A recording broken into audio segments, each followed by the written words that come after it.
Pardon the interruption, but I'm Mike Wilbon on assignment tonight in Chicago.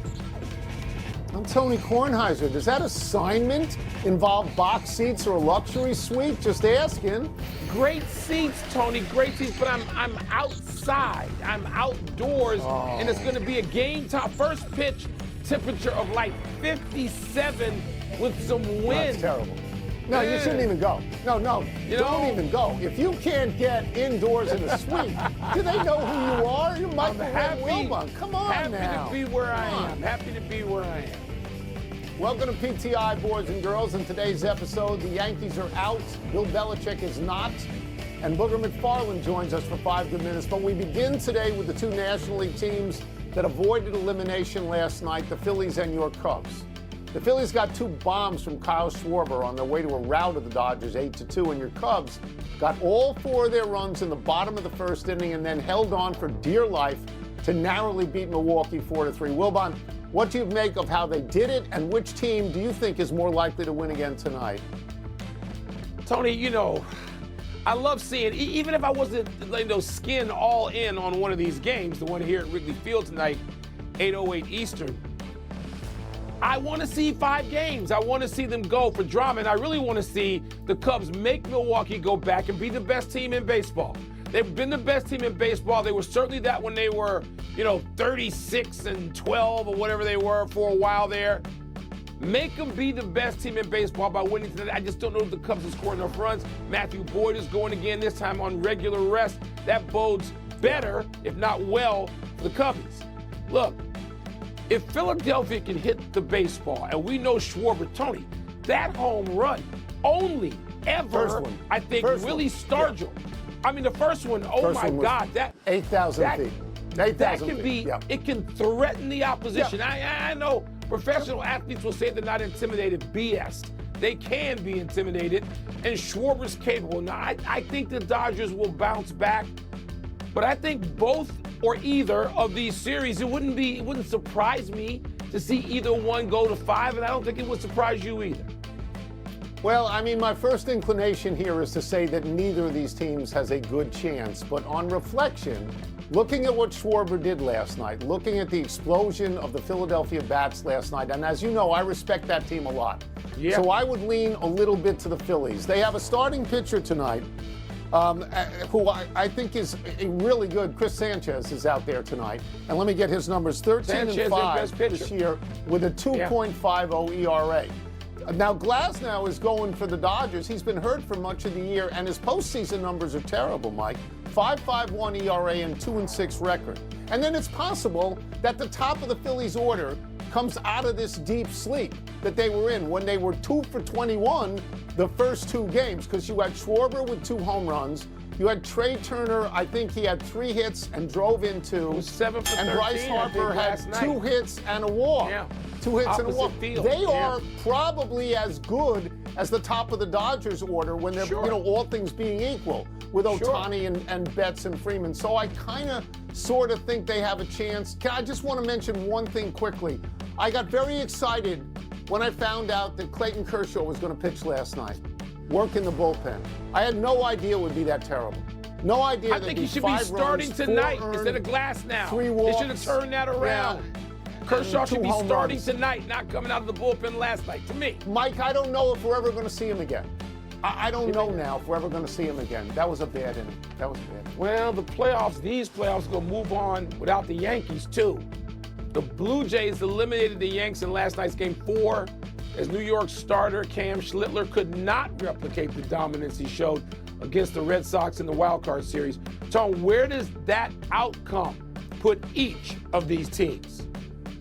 Well, it puts Toronto in the ALCS, and I'll get to them in a second. I want to start with the Yankees, and I want to talk about the notion that people want to fire Aaron Boone because his playoff record at the moment is 25-27. Aaron Boone started managing that team in 2018, and since he's been there, they have the 3rd most wins in baseball, right? I mean, my feeling is that Aaron Boone knows what he's doing. They got 94 wins this year, which is the same as Toronto. They get into the playoffs without their best pitcher, Garrett Cole, throwing 1 pitch all year. They lose a Cy Young guy. They make the playoffs with 94 wins, right? And then they beat the Red Sox in a wild card series. I know it's a disappointment that they did not beat Toronto, but I think 95% of Yankees fans, given the choice, would take 20 losses to Toronto to beat the Red Sox once. They had a chance last night. They left 10 people on. The 6th inning, the 7th inning, the 8th inning, the 9th inning, they had runners in scoring position. They only brought one in. I don't blame Aaron Boone for that. Me, Tony, I don't blame him for that. I'm with you right down the line. This is not 1927, where Ruth and Gehrig get to play a regular season and advance straight to the World Series. Baseball decided to add 9 layers of playoffs, and you're not going to win every year when you're playing teams that have the same or close to the same resources as you. They were in the World Series last year, where they played a team with every bit the resources, the Dodgers, and they didn't win. Toronto is a big market, rich team with star players, Vlad Guerrero. Yep. Come on now. Yep. The Dodgers aren't some homecoming opponent. People are idiots. Don't get rid of Aaron Boone to bring in who's gonna do what differently. That's silly. Let me just make this point. I saw 3 different friends of mine today who said to me with glee they were happy the Yankees were out because the Yankees spend so much money and Toronto doesn't. I said, do not confuse Toronto with Tampa Bay. Okay? That's right. The Yankees are the 3rd payroll and Toronto is the 5th payroll. This is not the rich against the poor. It is not. Let's move to college football and the sound of one shoe dropping for Bill Belichick. North Carolina and Belichick last night released a joint statement pledging mutual commitment to the Carolina football program. And then the Carolina AD, Bubba Cunningham, said Belichick had, quote, the full support of the school. The team is 2-3, and there was talk bubbling up that Belichick might be bought out. Wilbon, what does this statement of mutual commitment say to you? It didn't say anything to me. I don't know what it means. People put out statements now. Then a week later, somebody's going to social media.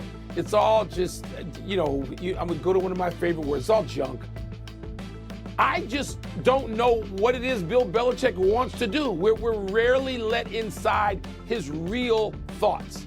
Like, is he embarrassed by this? Is this catching him totally by surprise? There were college football observers, close observers, who thought this was going to be a failed experiment anyway, and so far it looks like they're right. Would Belichick walk away after a year? Suppose they turn it around and win 4 straight games at the end of the season and they get going. Can he build a program? Or is NIL a transfer portal and $2 million freshman quarterbacks? Is that all beyond Bill Belichick? I don't know what it means, Tony. I'm fascinated. I refuse to so far assign it meaning. So last night I thought a lot about this because I was texting back and forth with a friend of mine who knows, he's very conversant with the college scene in the state of North Carolina. And he said he had heard they were coming for him. The Sharks were coming for him. Get rid of him right now. And I wrote back and I said, if that were to happen, I think it would be awful. I think it would be a terrible stain on Bill Belichick's career. I think it would bleed into everything he had done in the NFL if that were to happen right now. And I said, and I think that would be unfair. And I pointed out, I'm not a fan of Belichick's personally.